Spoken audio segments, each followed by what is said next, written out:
வணக்கம். இன்றைக்கி என்ன டாபிக் பார்க்க போகிறோம் அப்படின்னு பார்த்தீங்கன்னா, 7ஆம் வகுப்பு ஓல்டு தமிழில் சொற்பொருள் தான் பார்க்கலான்னு இருக்கோம். இந்த சொற்பொருளில் எல்லா சொற்பொருளும் நம்ம பார்க்க போகிறதில்ல. இதுக்கான பிடிஎஃபை நம்ம கமெண்ட் செக்ஷனில் டிஸ்கிரிப்ஷன் பாக்ஸில் நம்ம பின் பண்ணியிருப்போம்.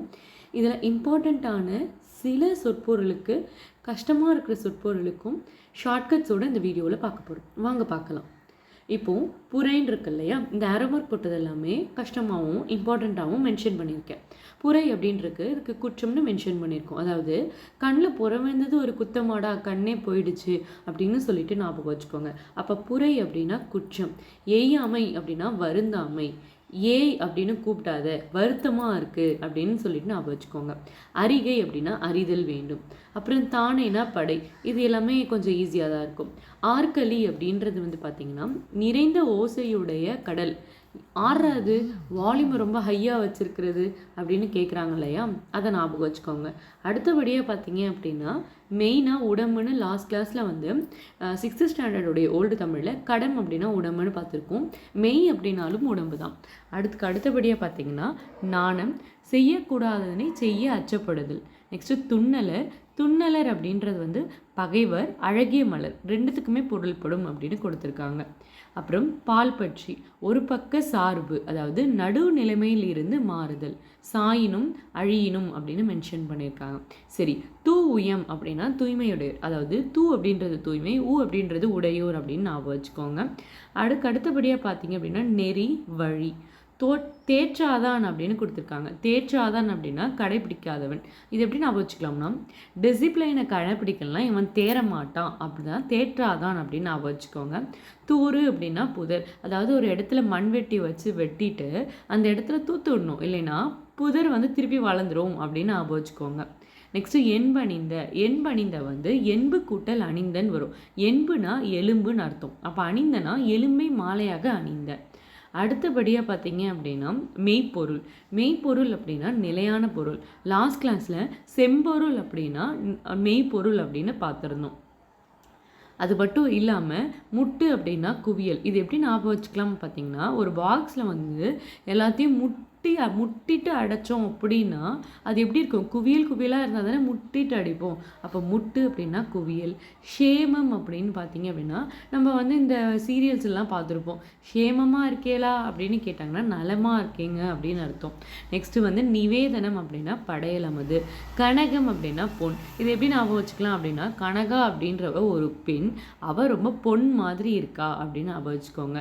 புரவி அப்படின்னா குதிரை. இது எப்படி ஞாபகம் வச்சுக்கலாம்னா, பறந்து ஓடுறது குதிரை அப்படின்னு வச்சுக்கோங்க. அப்போ பற அப்படின்னா புற அப்படின்னு வருதும் அப்படின்னு வச்சுக்கலாம். கடுகி அப்படின்றது விரைந்து. இது எப்படி வச்சுக்கலாம்னா, கடுகி அப்படின்றது கடன்னு போகணும், விரைஞ்சு போ அப்படின்னா கடன்னு போ, அப்போ கடுன்னு போ, அப்போ கடுகி அப்படின்னு அர்த்தம்.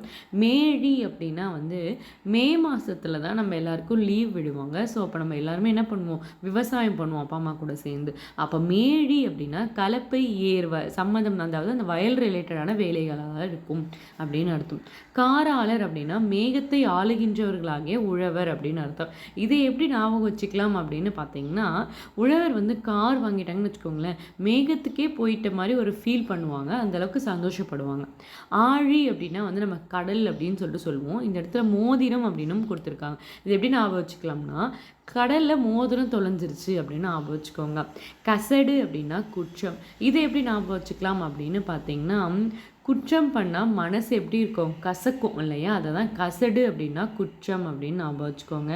உடையார் அப்படின்னா செல்வர், அதாவது உடையவர்னா செல்வர், இல்லார் அப்படின்னா ஏழை. ஏக்கற்று அப்படின்னா அதிலே ஏக்கற்று அப்படின்னு அப்போ கவலைப்படுறது.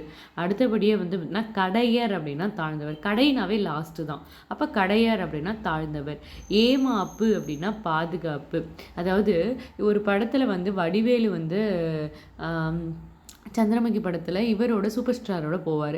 அப்போ பார்த்தீங்க அப்படின்னா சூப்பர் ஸ்டார் பாதுகாப்பு தருவாருன்னு தான் அந்த அரண்மனைக்கு போவார். ஆனால் அவர் அங்கே ஏமாற்றிட்டு போயிடுவார். அப்போ என் மாப்பு வச்சு தாண்டா ஆப்புன்னு சொல்லுவார் இல்லையா, அப்போ ஏமாப்பு அப்படின்னா பாதுகாப்பு.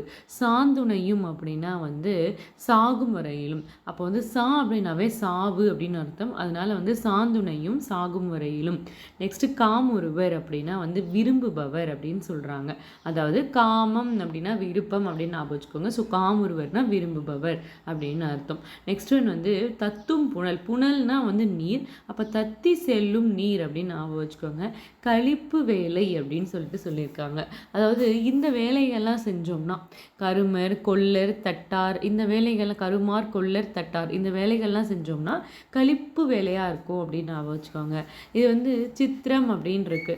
சித்திரம் அப்படின்னா சிறப்பான காட்சிகள் அப்படின்னு அர்த்தம். அதாவது சித்திரம் அப்படின்றத வந்து ஓவியம்னு சொல்லுவோம். அப்போ சித்திரம் அப்படின்னா வந்து சித்திரம் சித்திரமாக இருந்துச்சு அப்படின்னு ஞாபகம் வச்சுக்கோங்க. அடுத்தபடியாக பார்த்தோம் அப்படின்னா மதோன்மத்தர் அப்படின்னு இருக்கு. இந்த மதோன்மத்தர் அப்படின்னா மத்தர்னா சித்தர்னு ஞாபகம் வச்சுக்கோங்க. அப்போ பெரும்பித்தனாகிய சிவபெருமான், அதாவது ஏன் இந்த இடத்துல மத்தரை வந்து சித்தர்னு ஞாபகம் வச்சுக்க சொல்லணும்னா சித்தர்னாவே யாருக்கு இருப்பாங்க? சிவபெருமானுக்காக தானே இருப்பாங்க. அப்போது சிவபெருமான் வந்துடும். அப்போ மதோன்மத்தர்னா பெரும்பித்தனாகிய சிவபெருமான். கதி அவனே கதி அப்படின்றோம் இல்லையா, அப்போ அவனே துணைன்னு அர்த்தம். பேரு அப்படின்னா வந்து பெரும் பேரு, இப்போ எல்லா பேருகளும் பெருங்க அப்படின்னா செல்வம். நனி அப்படின்னா வந்து உரிச்சொற்றொடர், அதுக்கு எல்லாத்துக்குமே வந்து மிகுதி மிக்கன்னு தான் அதிகம். தரம் அப்படின்னா தகுதி, இவங்களுடைய தரம் என்ன, அப்போ இவங்களோட தகுதி என்ன அப்படின்னு சொல்கிறோம் இல்லையா. வரை அப்படின்னா மலைன்னு அர்த்தம். அதாவது மவுண்டெயினை ட்ரா பண்ணுங்க, மவுண்டெயினை வரைங்கன்னு ஸ்டாப் சொல்லுவாங்க இல்லையா, அதுதான் வரை அப்படின்னா மலை. முழவு அப்படின்னா மத்தளம். ஒரு இன்ஸ்ட்ருமெண்ட்டை வந்து வாசிக்கிறப்போ யாரையும் கூப்பிடுற மாதிரியே இருக்கும். அப்போது முழவு அப்படின்னா கூப்பிடுறது, அப்போ வந்து முழவு அப்படின்னா மத்தளம். அப்புறம் மதுகரம், மதுனாவே தேன், அப்போ வந்து தேன் உண்ணும் வண்டு அப்படின்னு சொல்லிட்டு நமக்கு ஞாபகம் இருக்கணும். ஓகேங்களா. இதுதான் பார்த்தீங்க அப்படின்னா 7th ஓல்ட் தமிழுக்காக இருக்கிற ஷார்ட்கட்ஸ். இதில் ஏதாச்சும் உங்களுக்கு டவுட் இருந்தால் கமெண்ட் செக்ஷனில் சொல்லுங்கள். அது மட்டும் இல்லாமல் உங்களுக்கு ஏதாச்சும் ஷார்ட்கட்ஸ் இதில் தெரிஞ்சுது அப்படின்னா நீங்களும் அதை கமெண்ட் செக்ஷனில் பின் பண்ணலாம். Thank you so much. See you next class.